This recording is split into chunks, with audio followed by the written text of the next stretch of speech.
Magandang araw. Update na nga muna tayo sa ating binabantayan na si Severe Tropical Storm Aghon.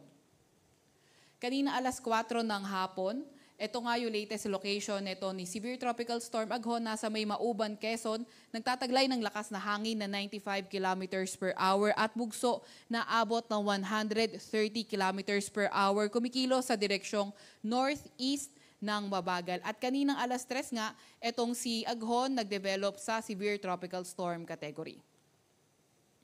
Ito naman yung mga previous landfall ni Aghon. So una, sa may Homonhon, sa may Giwan, Eastern Samar. Yung pangalawa, sa Giporlos, Eastern Samar. Pangatlo, sa Basiao Island, sa may Catbalogan, Samar. Fourth is sa may Cagduyog Island, sa may Catbalogan, Samar. Fifth, sa may Batuan, Ticao Island, sa may Masbate. Sixth ay Masbate City, Masbate. Pangpito sa may Torrijos, Marinduque.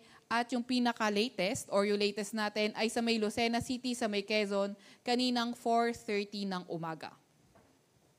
Then ito naman yung previous track at forecast track netong si Aghon. So may kita nga natin dito, maaga siyang nag-recurve.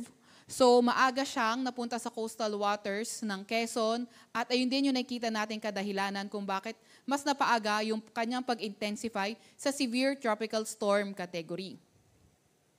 Etong area na ito yung area of probability natin. So kapag nagkaroon ng northward or southward shift, yung ating bagyo dito siya pwedeng mapunta yung kanyang sentro. And then etong area na to, itong yellow-orange area, ito yung malalakas na hangin, posible yung 39 kilometers per hour or higher na wind speed. So pagdating ng bukas, 2 p.m., 140 kilometers na yun nakikita natin, 140 kilometers east-northeast ng Kasiguran, Aurora.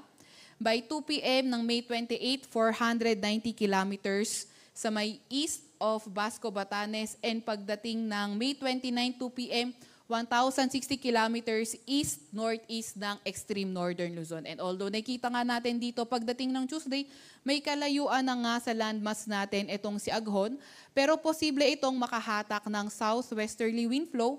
So posible itong makaapekto by Tuesday sa may western section ng Visayas, pati na rin sa may Mimaropa area, and then pagdating ng Wednesday, yung southwesterly wind flow, posible naman makaapekto sa may kanlurang bahagi ng Luzon area.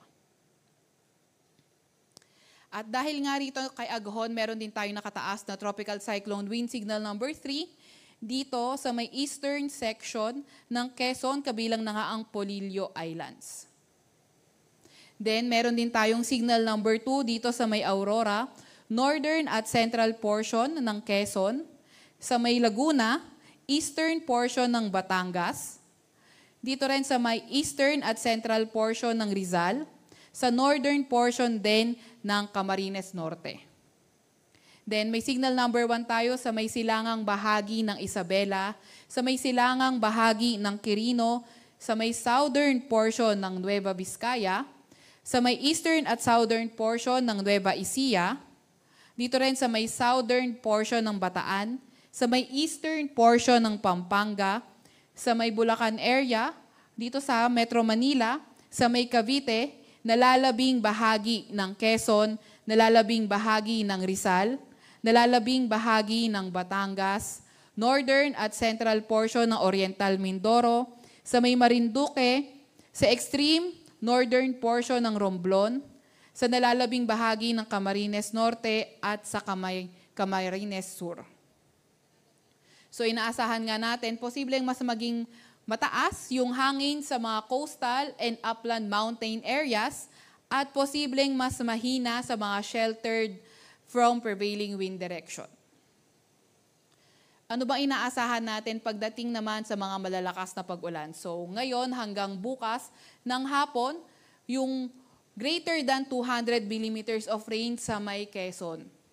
100 to 200 millimeters of rain sa may Aurora, eastern portion ng Bulacan, Rizal, Laguna, Metro Manila at sa may Camarines Norte at 50 to 100 millimeters of rain naman sa eastern portion ng Isabela, Nueva Ecija, nalalabing bahagi ng Bulacan, silangang bahagi ng Pampanga, Cavite, Batangas, Oriental Mindoro, Occidental Mindoro, Romblon, Burias Islands, western portion ng Camarines Sur, Cuyo Islands, Aklan at Antique. Bukas naman hanggang Tuesday ng hapon sa may eastern portion ng Isabela, northern portion ng Aurora at Polillo Island. So yung ating mga kababayan na nakatira sa mga flood-prone at landslide-prone areas ay pinag-iingat nga natin sa mga banta ng pagbaha at pagguho ng lupa, lalo na yung mga nakatira sa may bandang Quezon area. Kung maaari, makipag-ugnayan tayo sa ating mga DRR officers kung kailangan na ba nating lumikas dahil dito sa may Quezon, greater than 200 millimeters of rain yung inaasahan natin. And also, sa lahat ng areas na nabanggit din natin, kung pwede tayong makipag-ugnayan sa ating mga DRR officers, makipag-ugnayan din tayo o kaya sa ating LGU. And kagaya nga ng nabanggit natin kanina, dahil posible by Tuesday, pwede maka-apekto yung ating southwesterly wind flow. So, possible by Tuesday, magdala ng mga kalat-kalat na mga pag-ulan din yung ating southwesterly wind flow sa may areas dito sa may Western Visayas and also sa may Mimaropa area. And then, posible itong umangat. So, by Wednesday, posible nang maka-apekto yung ating southwesterly wind flow, magdala ng mga kalat-kalat na pag-ulan from Palawan, pwedeng hanggang sa may western section ng Ilocos area. So, mag-update pa rin tayo sa mga ilalabas na warnings ng Pag-asa. So ayun nga, kagaya ng nabanggit natin, flooding and rain-induced landslide posible, kaya ingat pa nga rin nga tayo sa mga banta ng pagbaha at pagguho ng lupa. Meron din tayo nakataas na gale warning, so dito sa may Aurora, sa may Marinduque, sa may Quezon, kabilang na nga ang Polillo Island, sa may southern coast ng Batangas, pati na rin sa may northern coast ng Camarines Norte. Kaya kung maaari, huwag muna tayong pumalaot sa areas na yan dahil magiging maalon hanggang sa napakaalon ng karagatan. Moderate to rough seas naman sa may northern at eastern seaboards ng Luzon at nalalabing bahagi ng seaboards ng Bicol. And then, ito naman yung ating forecast track. So, inaasahan nga natin itong si Aghon mag-move northeastward towards Polillo Islands at hindi natin tinatanggal yung posibilidad na ito ay mag-intensify sa typhoon category habang nasa may sea east ng Quezon. And then from tomorrow throughout the remaining of the forecast period, inaasahan nga natin na posible itong bumilis at mag-intensify. So, by tomorrow afternoon, posible nga nasa may typhoon category na itong si Aghon at posibleng lumabas na ating Philippine Area of Responsibility by Wednesday. At yan po muna yung latest para kay Bagyong Aghon. I-follow ang aming X at Facebook account, DOST_Pag-asa. Mag-subscribe din sa aming YouTube channel, DOST-Pag-asa Weather Report. At para sa mas detalyadong impormasyon, bisitahin ang aming website, pag-asa.dost.gov.ph. At yan po muna ang latest mula sa Weather Forecasting Center ng Pag-asa, Veronica C. Torres nag-ulat.